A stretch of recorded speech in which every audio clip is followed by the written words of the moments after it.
Nous sommes de retour sur le plateau de TV Finance pour cette édition du 12 janvier 2023. Merci beaucoup. Si vous nous rejoignez à l'instant, merci beaucoup pour votre fidélité.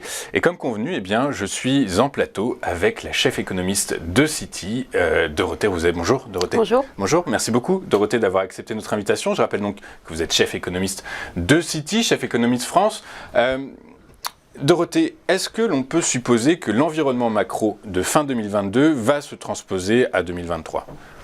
Bonjour. Alors effectivement, fin 2022, on a été finalement plutôt surpris de manière positive. En l'année 2022, c'est fini mieux que ce qu'on pensait. Si on revient 6 mois, même 3 mois, même 2 mois en arrière, on s'attendait à une récession assez profonde en Europe cet hiver. On parlait encore de pénurie d'énergie. Et finalement, alors je dirais par une combinaison d'effets d'inertie et d'adaptation plus forte que prévu, on se retrouve dans une situation plus favorable où aujourd'hui, nous chez Citi, on a révisé nos prévisions et on ne s'attend plus en 2023 à une croissance négative, mais plutôt à une croissance faiblement positive de 0,3% sur l'année pour la zone euro, avec une récession assez peu profonde cet hiver et ensuite une reprise un peu en demi-teinte également. Alors pourquoi alors d'abord sur le plan énergétique, évidemment, les choses se sont plutôt mieux passées que prévu. Donc on le sait, on a terminé l'année en Europe comme en France avec des stocks de gaz pleins à 83%, c'est-à-dire 30 points de plus que l'année dernière. Parce que, en partie, les températures ont été douces au début de l'hiver, mais pas seulement. On a vu qu'on a réussi à diversifier, à importer davantage de gaz liquéfié. Et puis surtout, en fait, la baisse de la consommation d'énergie a été réelle. Et ça, c'est un peu la bonne surprise de cette fin d'année, parce que ça nous permet aussi de nous projeter pour l'hiver suivant avec un peu plus d'optimisme. Non seulement la baisse d'énergie et de la consommation d'énergie des industriels a été réelle, on parle de 20-30% de baisse dans la zone euro, et ce sans baisse de la production industrielle, ce qui est aussi la bonne surprise dès que, en fait, on sait s'adapter mieux que ce qu'on pensait. Et même côté ménage, dans les semaines très froides de décembre, on a vu une vraie baisse de la consommation pour le chauffage. Donc ça nous permet d'envisager effectivement non seulement cet hiver, mais l'hiver suivant avec plus de sérénité, et c'est pour ça que les prix d'énergie ont considérablement baissé. Après, il y a d'autres facteurs aussi. On a l'industrie qui finalement a mieux tenu malgré les coûts énergétiques parce que, en sens favorable, toutes les perturbations de chaîne de valeur qu'on avait connues depuis 2021 se sont normalisées et avec des carnets de commandes en attente qui peuvent atteindre 8-9 mois d'activité. Pour des secteurs comme l'automobile, ça leur assure pas mal d'activité pour un moment, même si leurs nouvelles commandes s'essoufflent un peu. Et puis pour un peu plus tard, il y a le facteur Chine, la réouverture plus rapide que prévu de la Chine. Pour janvier-février, on va encore avoir pas mal de désorganisations, mais ensuite, ça nous permet d'attendre sur des secteurs comme le tourisme, aussi comme les biens d'équipement, où la Chine achète beaucoup à l'Allemagne, etc., un relais de demande plus important que prévu. Donc on comprend que votre scénario a été revu à la hausse pour cet exercice 2023. Est-ce que désormais, il faut compter sur une action contracyclique des politiques monétaires et budgétaires en Europe et dans le monde, en Europe surtout? Alors, on reste quand même dans un scénario, je dirais, de récession technique, avec une croissance faiblement négative et d'inflation élevée. Donc, la politique monétaire, elle va continuer de toute façon à faire ce qu'elle a dit, avec d'autant plus de force depuis décembre, à relever les taux, à aller dans une direction clairement restrictive et à y rester pour potentiellement assez longtemps. Les politiques budgétaires, elles continuent à tirer en sens contraire, mais cette tension, elle va vraiment se manifester cette année parce que on a toujours, je dirais, des politiques énergétiques, de soutien face à la crise de l'énergie qui sont assez généreuses. On est de l'ordre de 2% du PIB de dépenses dans la zone euro, à peu près la même chose en France. Mais en même temps, en comparaison de l'année dernière, les conditions de financement sont assez drastiquement différentes. Donc il va falloir quand même être soit plus parcimonieux, soit passer à des politiques plus ciblées. Et en tout cas, l'argent facile n'existe plus. Donc c'est plutôt cette tension entre le monétaire et le budgétaire, elle va vraiment se manifester cette année. Cette année, au cours de 2023, du coup, on a compris que l'inflation serait quand même un des thèmes centraux de cet exercice 2023. Quels sont les facteurs qui pourraient faire dévier l'inflation, selon vous ? Alors, on a des facteurs assez mécaniques qui font que de toute façon l'inflation d'ensemble, elle devrait baisser parce que ce qui a été vraiment le principal facteur d'inflation toute l'année dernière, c'est-à-dire l'énergie, va maintenant être plutôt un facteur de désinflation. Au prix de l'énergie actuelle. Bon, l'inflation énergétique, elle ne va plus vraiment compter en 2023. Donc la vraie question sur l'inflation, c'est Est-ce que cette désinflation, elle se transmet au reste de l'économie, ou finalement, par exemple, l'inflation sur les biens, c'était le reflet des factures d'énergie, en large part, ou est-ce qu'on change un peu de nature et on passe à une inflation plus endogène, plus auto-entretenue, avec des hausses importantes de salaires qui, elles-mêmes, contribuent à l'inflation des services? A priori, c'est pas le cas encore en ce moment. Pour l'instant, c'est pas le cas, c'est pas ce qu'on voit, parce que même si les salaires augmentent en valeur, tout simplement parce qu'on compense en partie l'inflation, en termes réels, en termes de pouvoir d'achat, on est encore en négatif. Donc c'est difficile de voir une demande auto-entretenue. Maintenant, ce début d'année, c'est la période la plus intense en négociation salariale de branche, en Allemagne, en France. Donc c'est là qu'on va voir si on a une vraie accélération ou pas. Ouais, d'accord, c'est encore un peu tôt en fait pour voir, pour comprendre la réelle augmentation. Le premier trimestre va être assez déterminant sur ce point. Très clair. Et même, alors les chiffres de l'inflation sont tombés en Chine ce matin. Elle est modérée. Alors bon, après, c'est les chiffres d'inflation chinois, donc on les prend comme on veut les prendre. En tout cas, elle ressort en données annuelles à 1,8%. Ça accélère quand même malgré tout. La cible est de 3% pour les autorités chinoises. Est-ce que on peut, enfin, la question c'est pas vraiment est-ce qu'on peut s'attendre à ce que l'inflation augmente en Chine ou pas, mais est-ce que la réouverture chinoise peut avoir un impact sur l'inflation et donc pourrait faire dévier de sa trajectoire baissière l'inflation européenne? Alors, la réouverture chinoise pour l'Europe, elle est à double tranchant. C'est-à-dire, elle a des effets, notamment sur l'inflation, elle a des effets qui sont positifs parce que une Chine qui se remet à fonctionner normalement, ça veut dire moins de difficultés sur l'offre. La Chine est évidemment un fournisseur très important pour l'Europe et donc ça nous permet aussi de soulager aussi des difficultés d'offre qu'on a eues et ça c'est plutôt même bon. Si on peut... Mais de l'autre côté, c'est ce que vous allez dire, on a le facteur énergie qui compte. L'année dernière, on a bénéficié du fait que la Chine consommait moins d'énergie puisque la consommation était en berne avec les fermetures. Là, elle va consommer davantage, donc elle va demander davantage de GNL, donc ce gaz liquéfié pour lequel on est en concurrence. Je dirais qu'il faut quand même relativiser ce facteur, même si ça peut peser à la hausse sur les coûts énergétiques, parce que entre-temps, la Chine a pas mal développé sa production nationale à la fois de gaz, d'énergie renouvelable.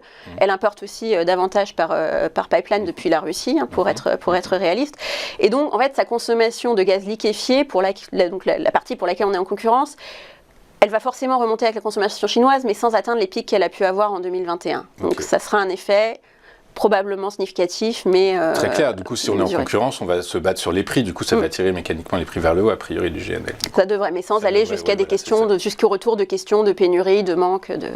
D'accord, très clair. Merci, Dorothée. On va rester sur la thématique de l'inflation, puisque cet après-midi, à 14h30, sont publiés les chiffres de l'inflation aux États-Unis, qui est tendue en ralentissement.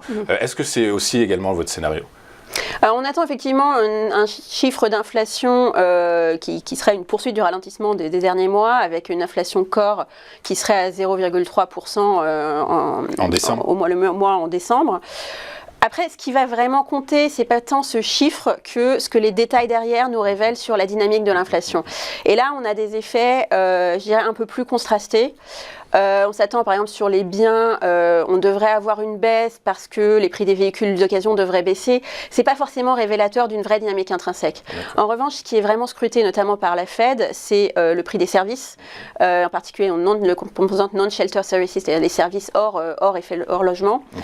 Et sur cette composante-là qui est plus, je dirais, qui reflète davantage ce qui se passe en sous-jacent dans l'économie, on s'attend à ce que ce soit encore assez robuste. D'accord, ok. Donc c'est une inflation technique en fait, en réalité, c'est pas une inflation, endogène en tout cas. Voilà, c'est plutôt une inflation. C'est plutôt une baisse technique, mais la composante endogène de l'inflation, qui est donc cette composante service qui reflète les salaires derrière, on voit que les salaires aux États-Unis sont toujours très dynamiques. Si on regarde des données comme Atlanta Wage Tracker, on est sur une dynamique de plutôt autour de plus de 5% en rythme annuel.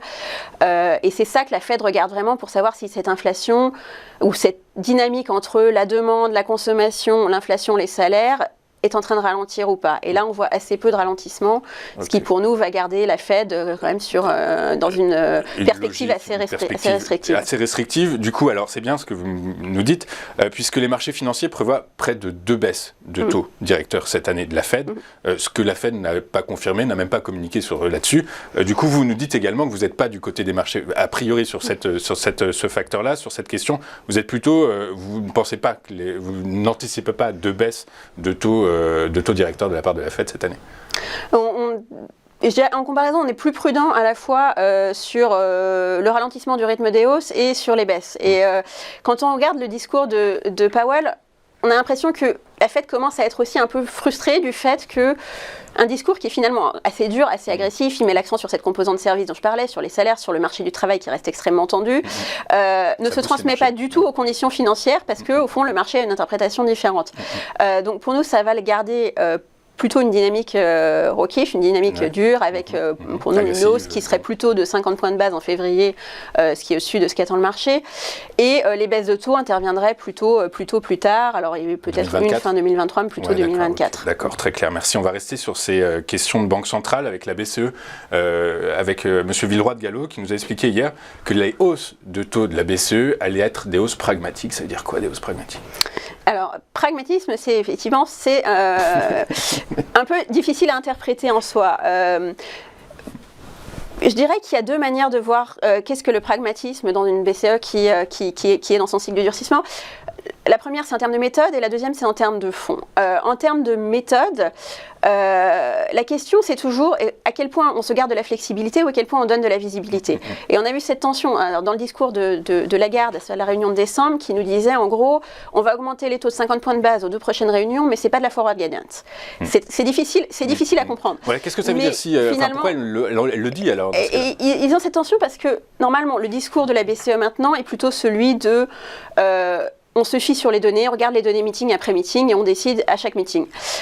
Maintenant, c'est compliqué à interpréter pour les marchés, notamment en comparaison de la Fed qui est plus explicite sur là où elle attend le taux terminal, et y compris sur les dissensions là-dessus, parce que quand on se dit on va regarder les données, au fond, dans les données d'inflation, et si on regarde par exemple les données d'inflation, les dernières données d'inflation de la zone euro, on peut lire les signaux qu'on veut selon qu'on est plutôt Faucon ou plutôt Colombe. On a vu un ralentissement en surprise de l'inflation totale, qui était à 9,2% en décembre, qui était plus bas que ce qui était attendu, mais c'est intégralement dû quasiment à la composante énergie. En revanche, si on regarde l'inflation sous-jacente, qui était à 5,2%, d'une part, elle était plus élevée qu'en novembre et un peu plus élevée que ce qui était attendu. Donc finalement, selon la manière dont on lit ces signaux, même chose sur les salaires, où pour l'instant, on n'a pas beaucoup d'accélération des salaires, mais les modèles disent qu'on devrait l'avoir bientôt. On peut aller dans un sens ou dans l'autre. Donc c'est là la confusion de si on est pragmatique sur la méthode, mais que donc on ne veut pas donner à l'avance le taux dans 6 mois, finalement on donne des signaux assez confus. Et vous allez dans quel sens ? Alors nous, on s'attend plutôt à un taux à 3,5% avant l'été, donc un taux terminal à 3,5%. Ça m'amène peut-être très rapidement la deuxième partie du pragmatisme, qui est peut-être davantage que ce que Villeroy d'ailleurs avait en tête, qui est comment la Banque centrale résout ce dilemme de casser une inflation par la demande parce que c'est ses instruments alors qu'elle vient de l'offre. Et je dirais dans les manuels d'économie, on parle de dilemme entre croissance et inflation, typiquement des hausses de taux. Aujourd'hui, on n'a pas vraiment ce dilemme, d'autant que c'est l'inflation qui pèse beaucoup sur la croissance, et parce que de toute façon, elle est tellement élevée qu'il faut la faire baisser, quelle que soit son origine. Mais le dilemme qui se pose aujourd'hui, c'est plus entre à quelle vitesse on revient à la cible de 2%, et quelles sont les séquelles un peu durables qu'on laisse sur l'économie. Et là-dessus, là où Villeroy se positionne dernièrement, c'est pour dire, en fait, le pragmatisme, c'est peut-être de ne pas augmenter les taux trop fort. Certains voudraient aller jusqu'à 4%, il n'a pas l'air d'aller dans ce sens-là, mais en revanche, de les garder à ce niveau plus longtemps. C'est-à-dire de ne pas avoir des fortes hausses suivies de baisses assez rapides, mais peut-être quelque chose d'un peu plus mesuré, ce qui veut dire qu'on mettra peut-être un petit peu plus de temps à rester à 2%, mais avec moins de casse au passage. Pour qu'il y ait, c'est ça, moins d'impact sur l'économie réelle, en fait, en réalité, pour les ménages et pour les agents économiques. On vient de parler des banques centrales qui commencent à avoir, je dirais, à offrir de la visibilité, en tout cas au marché financier. Du coup, on peut peut-être un peu se baser là-dessus.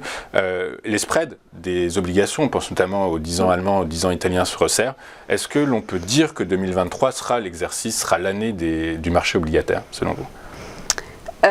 Déjà, 2022 a été une année terrible pour les marchés obligataires, avec une pire performance depuis des décennies. la raison de cela, elle est connue en un sens, c'est-à-dire que si on se projette un an en arrière, on ne s'attendait pas du tout aux hausses de taux qu'on a eues, à l'inflation qu'on a eue, et ça, pour les marchés obligataires, c'est assez dévastateur. Aujourd'hui, on est dans une situation différente d'une part parce qu'on arrive plutôt à la fin qu'au début du cycle de hausse des taux, et parce que c'est beaucoup plus prévisible, c'est beaucoup plus annoncé. Donc c'est déjà incorporé. Ce qui fait que, oui, côté obligataire, on devrait avoir à la fois des rendements plus élevés, hein, en particulier, là, on a vu la fin de la dette à taux négatif la semaine dernière, il n'y a plus de dette à rendement négatif, donc c'est la fin de longues années. 10 ans. Et puis beaucoup moins de volatilité parce que justement les choses sont plus prévisibles. Donc ça pourrait être davantage l'année de l'obligataire. Je mettrais quand même peut-être un point d'avance tension ou de vigilance qui vient de la partie souveraine notamment, c'est que on va avoir une sorte d'embouteillage d'émissions cette année, avec les États qui vont émettre un niveau record en zone euro, je parle de la zone euro, un niveau record d'émissions nettes, quand on prend en compte également la réduction du bilan de la BCE, ça ajoute encore des montants que les marchés vont devoir absorber. C'est en plus concentré au premier trimestre. Mais donc avec ces émissions nettes records, les marchés financiers vont devoir absorber plus de 300 milliards de dettes souveraines de la zone euro par rapport à l'année dernière. Donc il y a ce risque d'embouteillage qu'il faut aussi prendre en compte. Qu'il faut aussi prendre en compte. Merci beaucoup Dorothée pour toutes ces explications. Je vous remercie franchement. Je vais poser une dernière question pour boucler la boucle. Est-ce que l'Europe, vous nous avez parlé de récession, enfin non, pas de récession justement, la croissance devrait finalement ne pas être négative en Europe. Est-ce que en fait, non, j'ai pas de question. J'y avais répondu. En fait, oui, l'Europe va éviter la récession en 2023, c'est ce que vous nous avez dit. Oui, alors on aura sans doute une récession, ce qu'on appelle une récession technique, c'est-à-dire 2 trimestres de croissance négative, mais assez faiblement négative, et avec ensuite, à partir du 2e trimestre, une reprise. En revanche, là où on est moins optimiste, c'est plutôt pour l'année 2024, parce que durcissement monétaire, parce que les effets de la hausse de taux se font sentir avec retard, et donc même si on aura moins de récession, on pense aussi qu'on va redémarrer moins fort et sans retrouver par exemple la tendance de croissance qu'on avait avant 2020. Donc la croissance ensuite serait finalement assez faible malgré tout. Ok, merci beaucoup Dorothée Rouzet, chef économiste de chez Citi, qui nous accompagnait ce matin dans le live de TV Finance. On marque une rapide courte pause et on enchaîne avec notre point bourse pour la suite et la fin de cette édition du 12 janvier 2023. Tout de suite sur TV Finance.